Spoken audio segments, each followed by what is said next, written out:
Thomas likes whistling rudely at him. Wake up, lazy bones, why don't you work hard like me? He was just going to sleep when Thomas came up in his cheeky way. Wake up, lazy bones, do some hard work for a change. You can't catch me. And off he ran, laughing. Here are your trucks, James, said Thomas. Have you got some bootlaces ready? And he ran off, laughing. I've pulled expresses for years and have never once lost my way. I seem to know the right line by instinct. The next day. Look at me now, he puffed, and the coaches glided after him. Poop, poop, poop, poop, poop. Goodbye, little James, see you tomorrow. 1 hour later. There was Gordon trying to sidle into the station without being noticed. Hello, Gordon. Is it tomorrow? Asked James. Gordon didn't answer. He just let off steam feebly.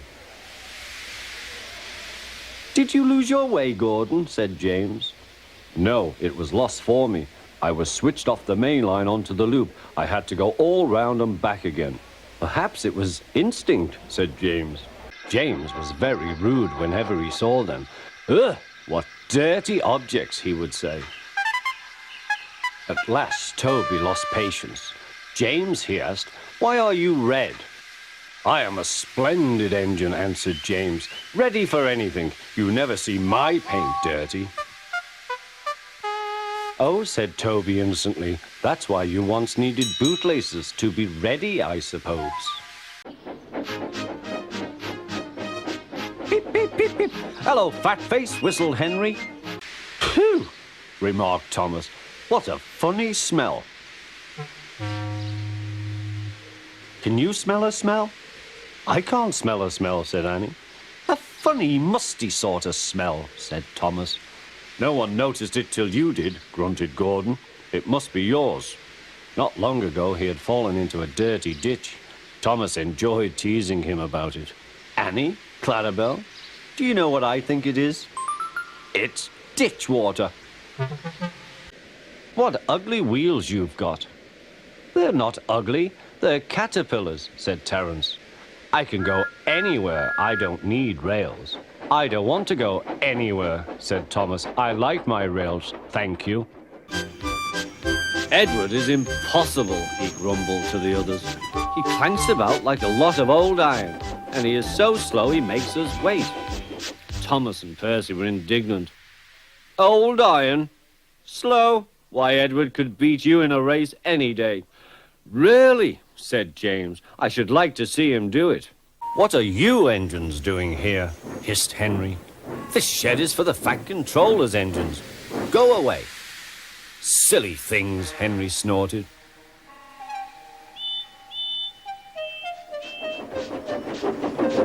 They're not silly.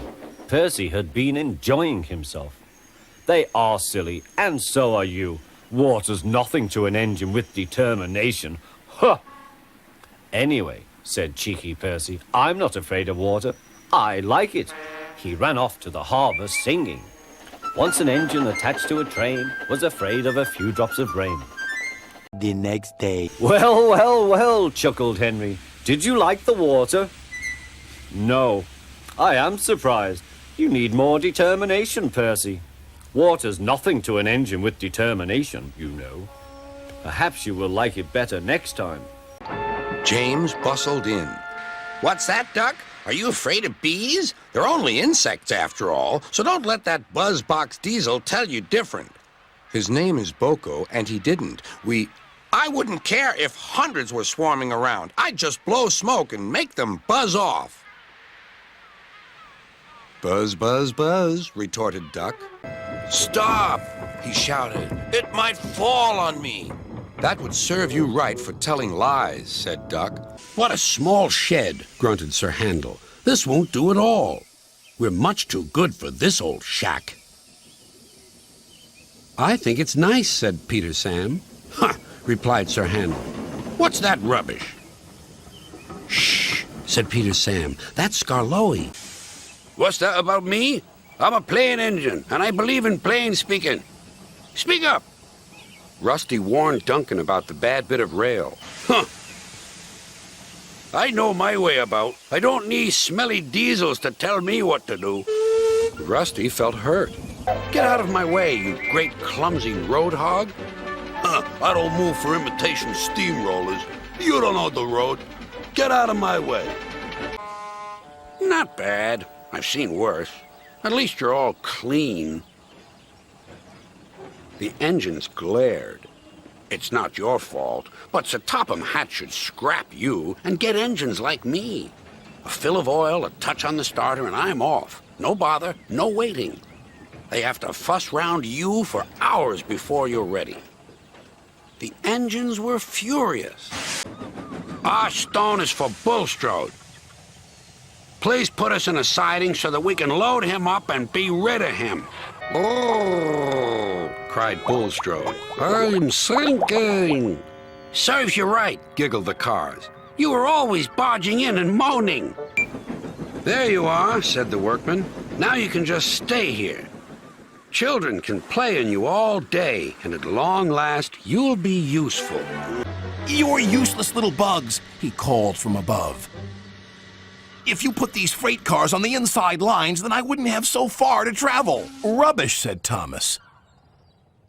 No crane has ever complained before. Well, I'm complaining now. And Cranky banged his load down on the quayside. You should see the situation from Cranky's point of view, said James.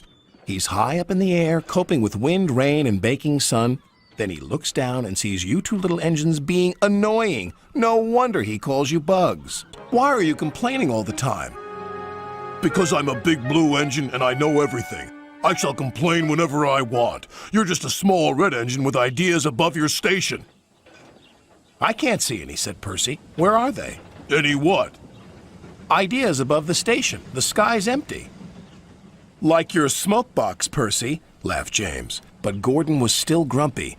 One day I'll show you just what a big engine can really do. So what can a big engine really do? Not speak to silly little green engines for a start, replied Gordon. Well, well, well, so much for knowing about everything. You got too puffed up in your boiler, so it serves you right.